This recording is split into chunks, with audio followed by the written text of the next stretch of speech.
Pride of India. C.V. Raman, the Pride of India is the lesson from reading A in the second unit of our textbook. Before going to discuss, I ask you some questions. Okay, children? Yes, ma'am. Can you name this scientist? Abdul Kalam. Very good. Next one, ma. Raman. Abdul Kalam. Hello. Hello. Abdul Kalam, C.V. Raman. Very good. Next one. Hello. Srinivasa Ramanujan. Srinivasa Ramanujan. Next. Albert Einstein. Very good. Hello. Next. Scientist name enti? Isaac Newton and Thomas Alva Edison. Okay, ma'am. First one, Abdul Kalam. Second, C.V. Raman, Srinivasa Ramanujan, Albert Einstein, Isaac Newton, Thomas Alva Edison. Okay, ma, have you understood, children? Yes, ma'am. Tell your class what you know about them.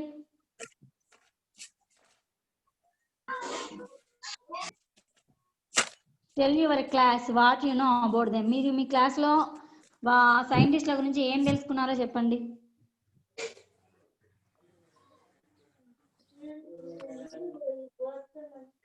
Tell your class what you know about them. Abdul Kalam is the first president of India. Okay, ma, very good.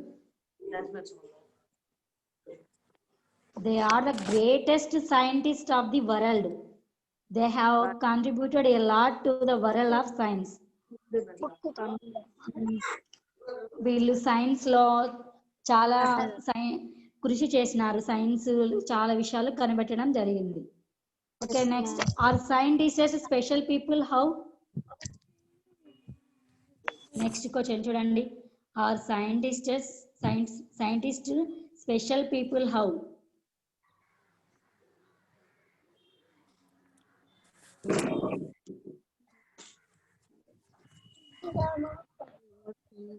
సైంటిస్టులు special ప్రత్యేకమైన మనుషుల ఎలా అన్నా చెప్పండి. Are scientist special people how?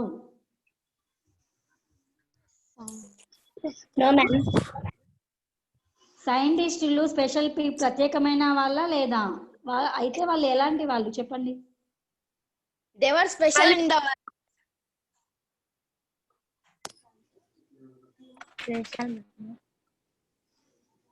Yes, scientists are very special people because they dedicate their lives to invent new things in the field of science. సైంటిస్టులు అనే వాళ్ళు special ఎందుకంటే వాళ్ళు వాళ్ళ లైఫ్ను కొత్త కొత్త విషయాలు కనుగొనడానికి వాళ్ళ లైఫ్ని డెడికేట్ చేసినారు కాబట్టి, త్యాగం చేసి కొత్త కొత్త విషయాలు కనుగొన్నారు కాబట్టి వాళ్ళు చాలా స్పెషల్ పీపులే. ఓకే అమ్మా. Next, do you want to be a scientist? Why?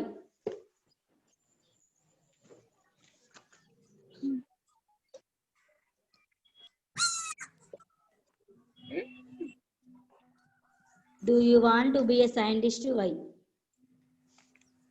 The scientist find the science. నువ్వు సైంటిస్ట్ కావాలనుకుంటున్నావా? ఎందుకో చెప్పు. Do you want to be a scientist? Why? The scientist special.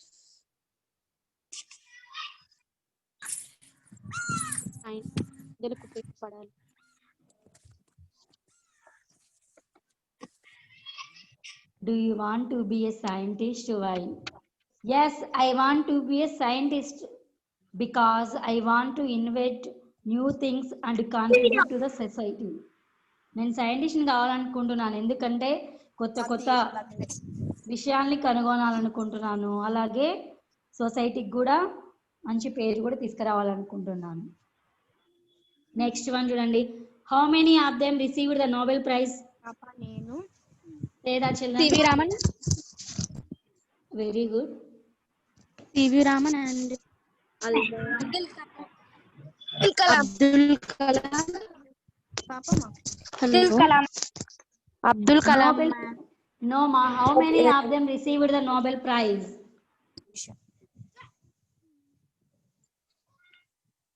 How many of them received the Nobel Prize? How many of them received the Nobel Prize? C.V. Raman and Albert Einstein. Two of them received the Nobel Prize. They are C.V. Raman and Albert Einstein. C.V. Raman and Albert Einstein. Okay, ma? C.V. Raman and Albert Einstein. Next, who was the first Indian scientist that received the Nobel Prize? Talk about him and his field of science. C.V. Raman, ma'am. Okay.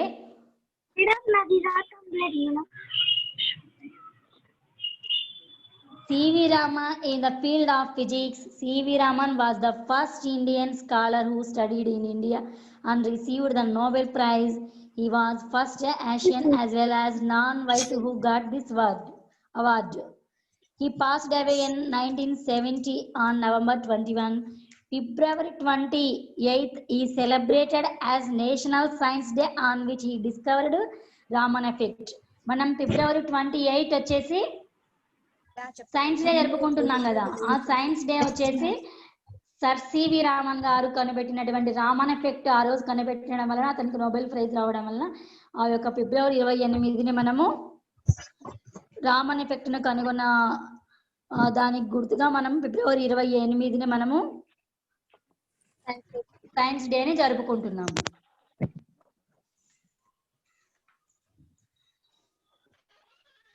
Okay, ma. Let's start the lesson. On the busy Bow Bazaar street in Calcutta, there was an old building. It was the headquarters of the Indian Association for Cultivation of Science. In December,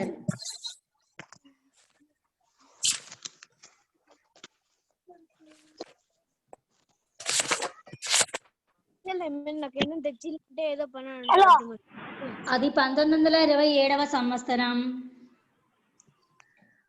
December నెల కలకత్తా నగరంలో నిరంతరం కోలాహలంగా ఉండే బౌ బజార్ వీధిలో ఒక సమున్నతమైన building ఉంది.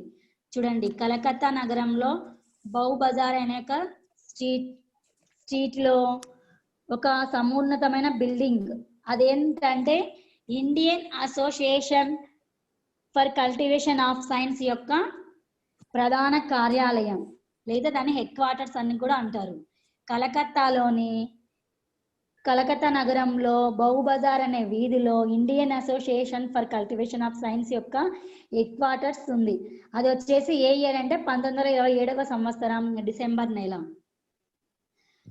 On a fine evening in 1927, there was much excitement in one of its laboratories. Chandrasekhar Venkatraman was showing a visitor some of his instruments when a young man, K.S. Krishnan, rushed in and announced, "Professor Compton has won the Nobel Prize." అక్కడ ఉన్న ప్రయోగశాలలో ఒక దాంట్లో వచ్చేసి చాలా వాతావరణం అయితే చాలా బాగుందంటే అక్కడ ఎగ్జైట్మెంట్ గా ఉన్నారు. ఎందుకంటే ఒక యువ శాస్త్రవేత్త అయినటువంటి కేఎస్ కృష్ణన్ వచ్చేసి వేగంగా లోపలికి వచ్చేసి సర్ సివి రామన్ గారికి చెప్తారు. ఏమని చెప్తారంటే, ప్రొఫెసర్ కాంప్టన్ కి నోబెల్ బహుమతి వచ్చింది అని చెప్తాడు. Raman was equally delighted. "Excellent news," he said, smiling at the visitor, and then he was lost in thought. "But look here, Krishnan," he said, turning to the young man. "If this Compton effect is true of X-rays, it must be true of lights too."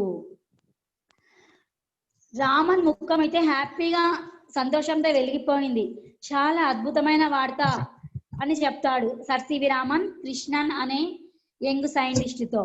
ఎక్స్రేల విషయంలో Compton effect సత్యమైతే మరి light విషయంలో కూడా ఇది పూర్తి సత్యం అవుతుంది, అవును కదా అని ఆలోచనలో ఉంటాడు సర్ సివి రామన్.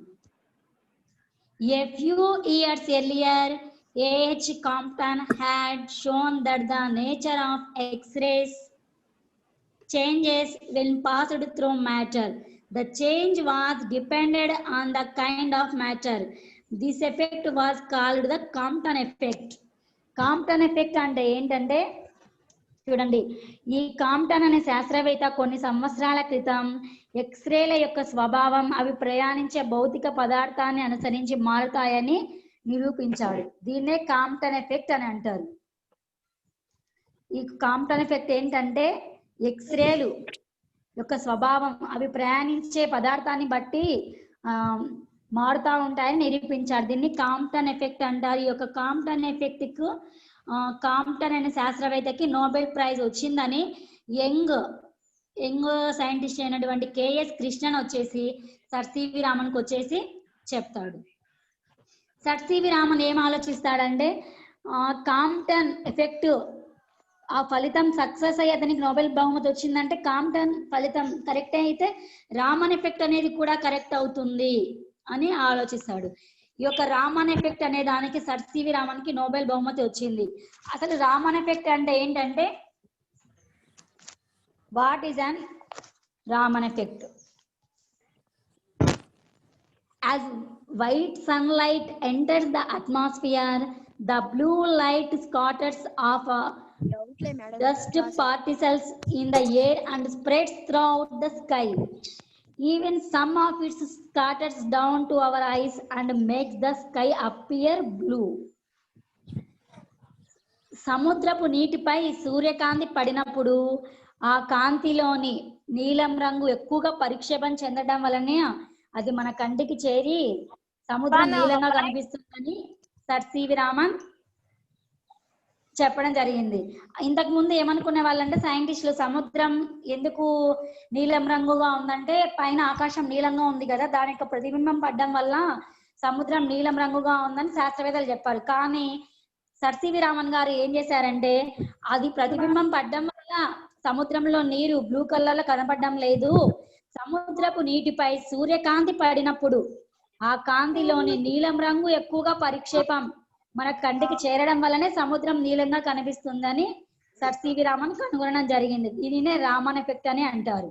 ఈ యొక్క విషయాన్ని కనుగొన్న దానికి సర్ సివి రామన్ గారికి నోబెల్ బహుమతి వచ్చింది. ఏమో రామన్ ఎఫెక్ట్ అంటే ఏంటో మీకు అర్థమైందా? ఓకేనా.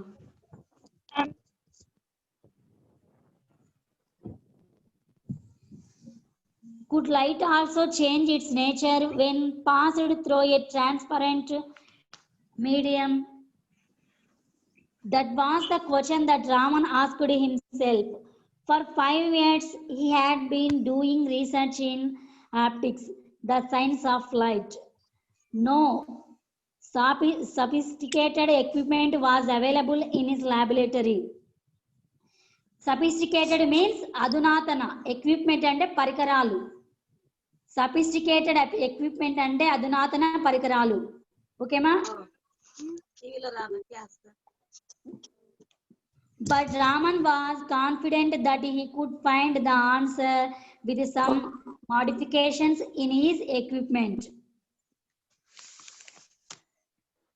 కాంతి యొక్క స్వభావం కూడా తాను ప్రయాణించే పారదర్శక మాధ్యమాన్ని అనుసరించి మారుతుందా అని రామన్ తనని తానే ప్రశ్నించుకున్నాడు. చూడండి, could light also change its nature when passed through a transparent medium? That was the question that Raman asked himself. తనకు తానే ప్రశ్నించుకున్నాడు.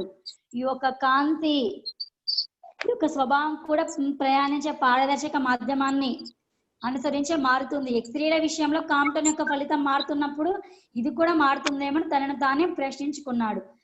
For 5 years he had been doing research in optics. గత 5 సంవత్సరాలుగా రామన్ భౌతిక శాస్త్రంలో కాంతిని అధ్యయనం చేసే ఆప్టిక్స్ లో విశేష పరిశోధన చేస్తున్నాడు. ఆప్టిక్స్ అంటే కాంతి గురించి పరిశోధన చేశాడని ఆప్టిక్స్ అంటారు. ఆప్టిక్స్ లో విశేష పరిశోధన చేస్తున్నాడు. ఏ మాత్రం ఆధునిక పరికరాలు చూడండి, సఫిస్టికేటెడ్ ఎక్విప్మెంట్ మీన్స్ ఆధునిక పరికరాలు లేని ప్రయోగశాలలో was available in his laboratory. Available అంటే ఆధునిక పరికరాలు అందుబాటులో లేని ల్యాబొరేటరీలో 5 సంవత్సరాల నుంచి చెక్కు చెదరని ఆత్మవిశ్వాసంతో. But Raman was confident that he could find the answer with some modifications in equipment. అతను వచ్చేసి ఏ మాత్రం ఆధునిక పరికరాలు లేని ప్రయోగశాలలో చెక్కు చెదరని ఆత్మవిశ్వాసంతో తాను అనుకున్న పరిశోధన ఫలితాలను సాధిస్తాననే నమ్మకంతో రామన్ ముందుకు సాగుతున్నాడు.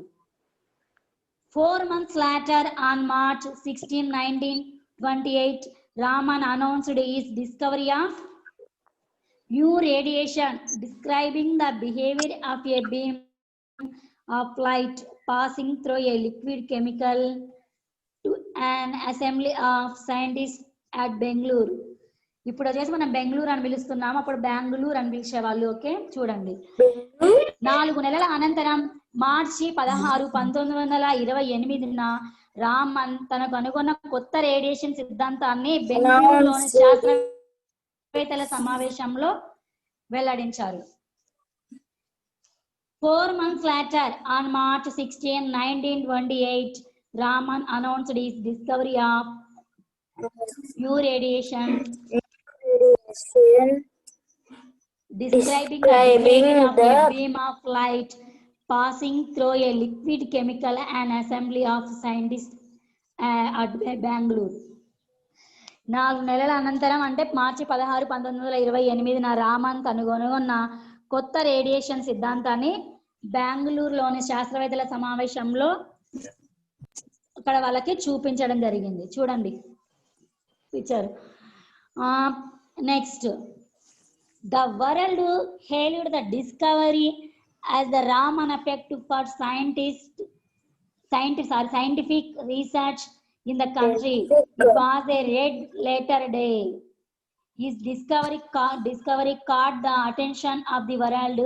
With equipment worth hardly 200 and limited facilities, Raman was able to make a discovery which won him the Nobel Prize in Physics in 1930.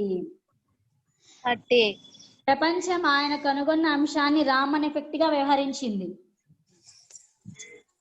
ఈ యొక్క రామన్ ఎఫెక్ట్ కనుగొనడం వలన ప్రపంచం దృష్టిని సర్ సివి రామన్ గారు తన వైపుకు తిప్పుకున్నాడు.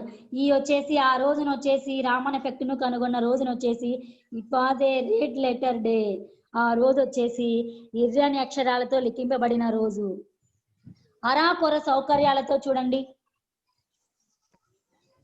With equipment worth hardly 200 and limited facilities, 200 రూపాయలు పనిచేసే పరికరాలతో, అసలు అరాకొర సౌకర్యాలతో చంద్రశేఖర్ రామన్ గారు భౌతిక శాస్త్రంలో ఒక అద్భుతాన్ని కనుగొనడం జరిగింది. ఆయన చేసిన పరిశోధనకు గాను Raman was able to make a discovery which won him the Nobel Prize in Physics in 1930. Sir CV Raman గారు కనుగొన్నటువంటి రామన్ ఎఫెక్ట్ కి 1930 సంవత్సరంలో నోబెల్ ప్రైజ్ రావడం జరిగింది. సర్ సివి రామన్ యొక్క పూర్తి పేరు ఏంటంటే, సివి రామన్ గారి యొక్క పూర్తి పేరు అంటే చంద్రశేఖర వెంకటరామన్. ఓకే, రామన్ ఎఫెక్ట్ అంటే మీకు ఫర్ ఎగ్జాంపుల్ చెప్పాను కదా, సముద్రంపై సూర్యకాంతి పడినప్పుడు ఆ కాంతిలోని నీలం రంగే ఎక్కువగా పరిక్షేపం మన కంటికి చేరడం వల్ల సముద్రం నీలంగా కనిపిస్తుంది అని సర్ సివి రామన్ గారు కనుగొనడం జరిగింది. దీనిని రామన్ ఎఫెక్ట్ అని అంటారు. Don't do nice, ma. Raman was born on November 7, 1888 at Tiruchirappalli in Tamil Nadu. His father was a college physics teacher. He was a brilliant student. Raman was born on November 7, 1888 అటు Tiruchirappalli in Tamil Nadu, Tamil Nadu రాష్ట్రంలోని తిరుచిరపల్లి అనే గ్రామంలో sir CV Raman గారు November 7న 1888న జన్మించడం జరిగింది. Father was a college physics teacher. అతని ఒక father వచ్చేసి కాలేజ్ లో ఫిజిక్స్ టీచర్ గా భౌతిక శాస్త్ర అధ్యాపకుడిగా పనిచేస్తున్నాడు. He was a brilliant student right from the start. అతను వచ్చేసి చాలా తెలివి అంటే బ్రిలియంట్ స్టూడెంట్ అంటే బాగా చదివే student. Right from the start when Raman passed his matriculation, అతడు తన మెట్రికులేషన్ పూర్తి చేయడం జరిగింది. His parents were need to send him abroad for higher studies. అతని యొక్క మెట్రికులేషన్స్ పూర్తయిన తర్వాత his parents were need to send him abroad for higher studies కోసం వాళ్ళ పేరెంట్స్ వచ్చేసి సర్ సివి రామన్ గారిని అబ్రాడ్స్ కి పంపిద్దాం అనుకున్నారు, అంటే విదేశాలకు పంపిద్దాం అనుకున్నారు. But on medical grounds a British surgeon advised them against it and Raman stayed in the country to do the MA course at the President's College in Madras, now called Chennai. Matriculation పూర్తయిన తర్వాత చంద్రశేఖర్ రామన్ వెంకటరామన్ గారిని వాళ్ళ parents వచ్చేసి ఉన్నత చదువులకై విదేశాలకు పంపాలని అనుకున్నారు. But on medical grounds అంటే అతని యొక్క ఆరోగ్య కారణాల రీత్యా వైద్యులు వచ్చేసి ఒక బ్రిటిష్ సర్జన్ అడ్వైజ్ ఇస్తాడు. అతడు ఆరోగ్య కారణాలు సరిగా లేవు, అతన్ని మీరు విదేశాలకు పంపడము కరెక్ట్ కాదని చెప్తాడు. అప్పుడు వాళ్ళు ఏం చేస్తారంటే and Raman stayed in the country to do the, అప్పుడు అతన్ని MA course at Presidency College లో మద్రాస్ ప్రెసిడెన్సీ కళాశాల అతను MAలో చేరడం జరుగుతుంది. Science had already made an impression on him and he began to write research papers for science journals. When he was only 19, he became a member of the Indian Association for Cultivation of Science.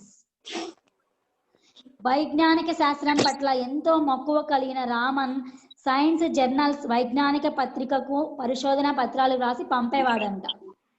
కేవలం when he was only 19, he became a member of the Indian Association for Cultivation of Science. అతను వచ్చేసి 19 సంవత్సరాల వయసుకే Indian association for cultivation of science లో రామన్కి వచ్చేసి సభ్యత్వం లభించింది. అంటే అది ఒక ప్రయోగశాల, అక్కడ అందరూ ప్రయోగాలు చేస్తారు. అటువంటి దాంట్లో Indian association for cultivation of science లో రామన్కి వచ్చేసి 19 సంవత్సరాలకే సభ్యత్వం రావడం జరిగింది. ఓకేమా, హ్యావ్ యూ అండర్స్టూడ్ చిల్డ్రన్?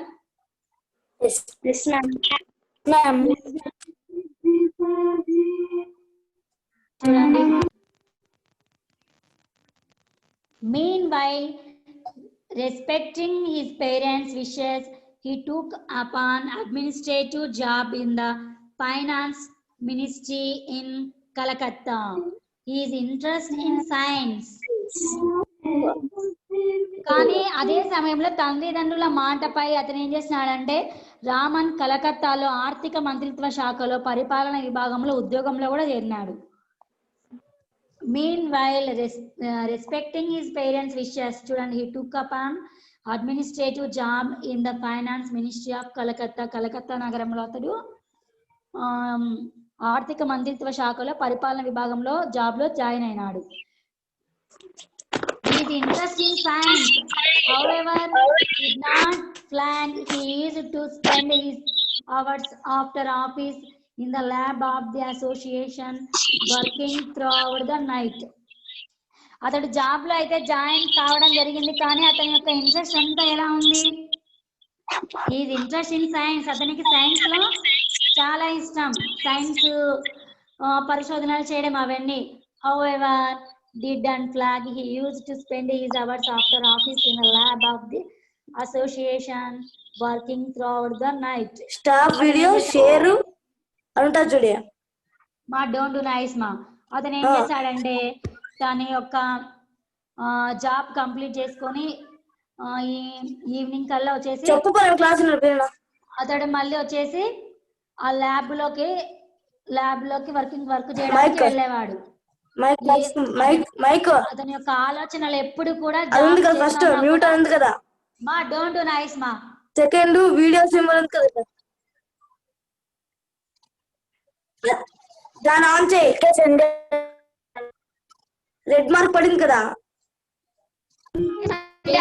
ఆ? మా డోంట్ డూ నైస్ మా పోపా మళ్ళీ ఏం చెప్తారు? Is interested in science. Is interest in science. అతడు జాబ్ లో జాయిన్ అయిన కూడా అతని యొక్క ఇంట్రెస్ట్ అంతా సైన్స్ మీదనే ఉండేది. However, did not flag. He used to spend his hours after office in the lab of the association working throughout the night. అతను వచ్చేసి జాబ్ కంప్లీట్ అయిపోయిన అదే జాబ్ ముగించుకొని ఇంటికి వెళ్ళకోకుండా వెంటనే అక్కడ ల్యాబ్ లోకి వెళ్ళి అతని వర్క్ అతను చేసుకునే వాళ్ళు నైట్ అంతా కూడా. In his youth, Raman was mainly interested in acoustics, the science of sound. He studied how stringed instruments like the violin and the sitar could produce harmonious music. చూడండి వాళ్ళ అమ్మగారు రామన్ తొలినాళ్ళలోనే భౌతిక శాస్త్రంలోని శబ్ద పరిజ్ఞానాన్ని తెలియజేసే ఎకోస్టిక్స్ అంటే in his youth Raman was but don't you nice children. In his youth, Raman was mainly acoustics, the science of sound. He studied how stringed instruments like the violin and the sitar produce harmonious music. చూడండి రామన్ వచ్చేసి youth లో ఉన్నప్పుడు అంటే యుక్త వయసు వచ్చినప్పుడు తొలినాళ్ళలో భౌతిక శాస్త్రంలోని శబ్ద పరిజ్ఞానాన్ని తెలియజేసే ఎకోస్టిక్స్ అనే అంశంపై అధ్యయనాన్ని చేసినాడు. సంగీత వాయిద్యాలైనటువంటి సితార్, వయోలిన్ వంటివి ఏ విధంగా తీగల సహాయంతో అంత చక్కని సామ్యరసతతో కూడిన ధ్వని తరంగాల్ని విడుదల చేస్తాడో గ్రహించేవాడు. ఏం చేసేవాడంటే సర్ సివి రామన్ గారు తన యొక్క యుక్త వయసు ఉన్నప్పుడే వాళ్ళ ఇంట్లో సితారు, వయోలిన్ లాంటివి ఉండేటివంట. వాళ్ళ అమ్మగారికి అలాంటివి చాలా ఇష్టం, సంగీత వాయిద్యాలు బాగా వాయిస్తుంది. వాళ్ళ అమ్మగారు వాయించేటువంటి వయోలిన్, సితారు వంటి వాటిని అతను అబ్జర్వ్ చేసి ఆ తీగల సహాయంతో అంత చక్కని సామరస్యతతో కూడిన ధ్వని తరంగాలను అవి ఇది ఏ విధంగా విడుదల చేస్తాయని అబ్జర్వ్ చేసేవారు మన సర్ సివి రామన్ గారు. He was elected to the Royal Society of London in 1924 and the British government made him a Knight of the British Empire in 1929. It was a high honor for any great scientist. 1924లో British ప్రభుత్వం CV Raman ను royal society of London కు సభ్యునిగా ఎన్నుకోవడం జరిగింది. He was elected to the Royal Society of London in 1924 and the British government made him a Knight of the British Empire in 1929. It was a high honor for any great scientist. 1924లో British ప్రభుత్వం sir CV Raman గారిని royal society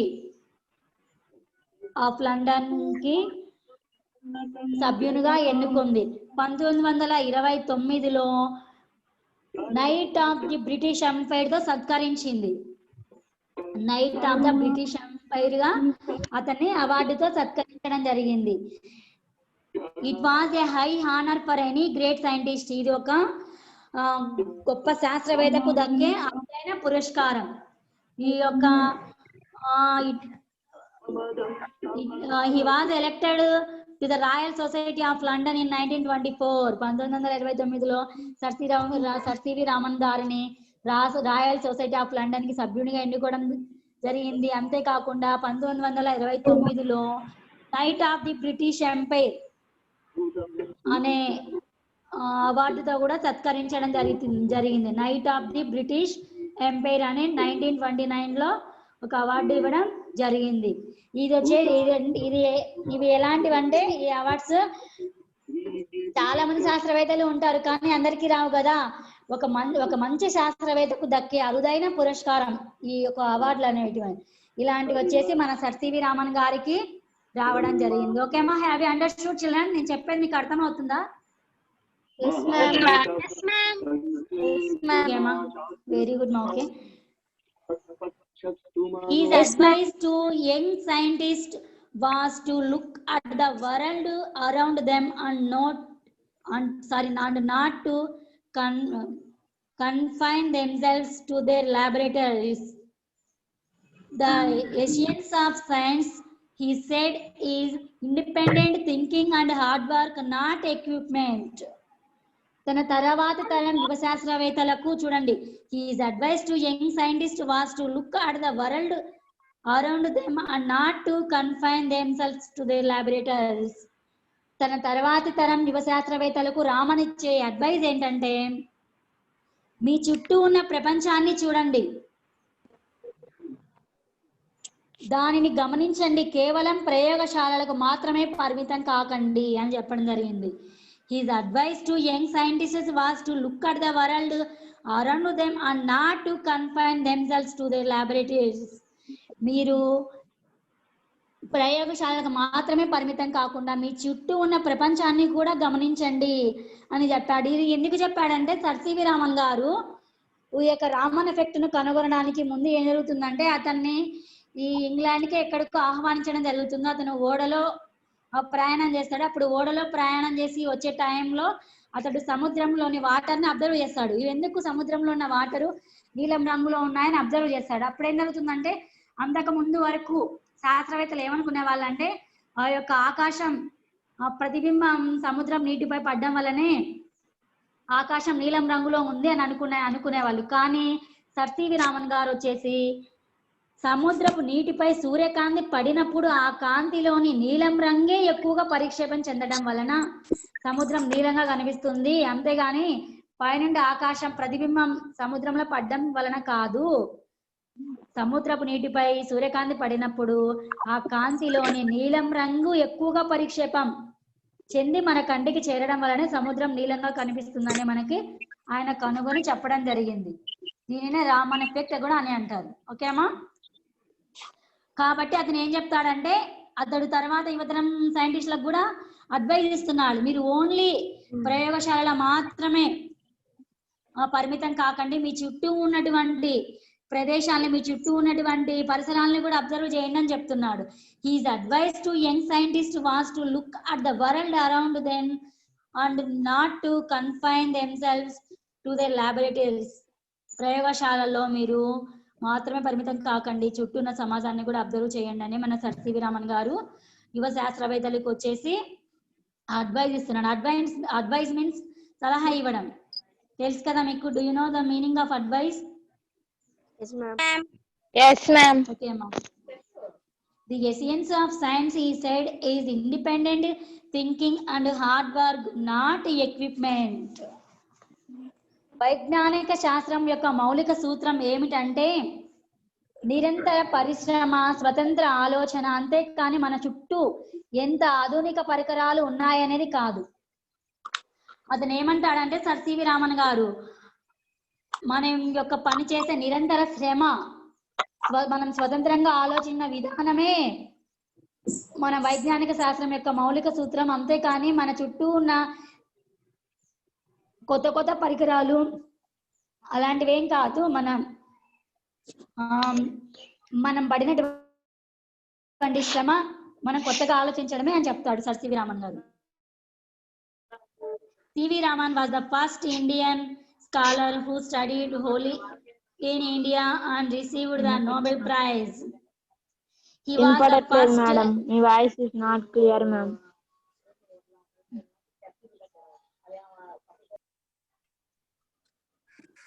ఇప్పుడు వినపడుతుందామా? వినపడుతుంది ma'am. చూడండి, CV Raman was the first Indian scholar who studied wholly in India and received the Nobel Prize. He was the first why to win such a great award in science. He passed away in 1970 on November 21, but his memories are with us. February 28th, the day on which he discovered the Raman effect, is celebrated as National Science Day to commemorate his remarkable achievement in science. చూడండి, చంద్రశేఖర్ వెంకట రామన్ భారతదేశంలోనే తన పూర్తి విద్యాభ్యాసం చేసిన ఒక గొప్ప scholar. అతను ఎక్కడ వెళ్ళకోకుండా, విదేశాల్లో చదువుకోకుండా తన విద్యాభ్యాసాన్ని అంతా కూడా